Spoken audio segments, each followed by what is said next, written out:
People often think that climbing is a skill foreign to the human body. But what if I told you that climbing is about as natural as walking? Pause the video for a moment and walk across the room. Notice which arm moves with which leg.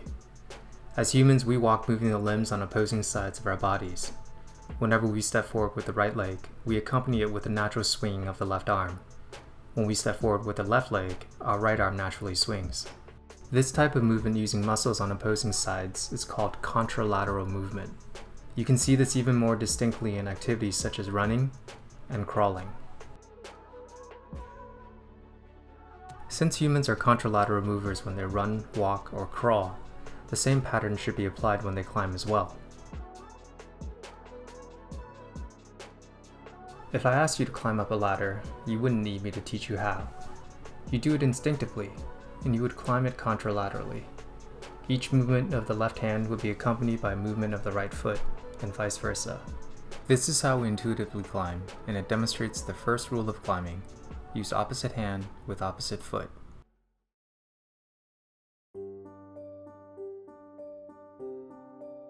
Using muscles on opposite sides lets you distribute force evenly across the body. If we make a line with opposing hand and foot, it runs diagonally, very similar to a crossbeam in building construction. This line adds stability by allowing you to exert force on both the left and right sides of the body. Opposite hand and foot works well when the handhold and foothold are on the same vertical plane. If you've ever used the same hand and foot in this situation, you would have experienced the pleasant sensation of a barn door. This happens because your center of gravity is outside your base of support, and the body swings out in an effort to balance itself.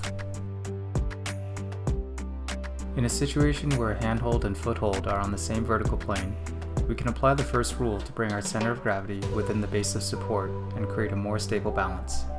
In this example, we first use left hand with right foot, then right hand with left foot.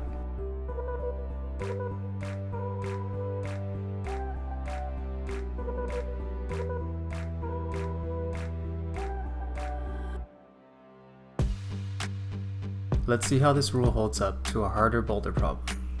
Here, I'm climbing a white V5. The handholds aren't that great, so I rely on the first rule to get me into stable positions. You can see there are 4 instances where I use opposite hand and foot.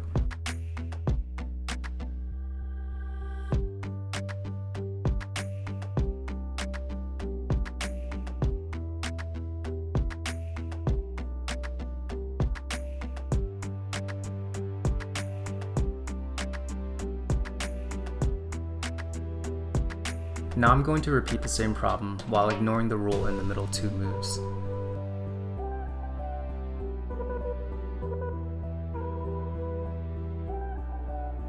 You can see in the first instance I have my left hand and foot on the same vertical plane, which results in fighting a slight barn door. For the next move going to the pocket, I have my right hand and foot on the same plane while opting for a higher left foothold. Though I am complying with the rule by using my right hand with left foot, the quality and angle of the handhold along with a slightly too high left foot leaves me expending a lot of energy to hold the position.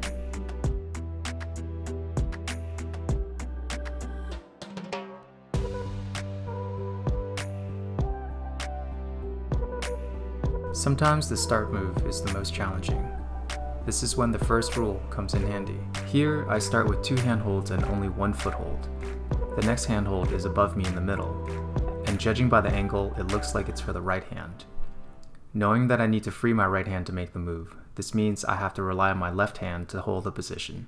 Applying the first rule, I must then use my right foot to accompany my left hand.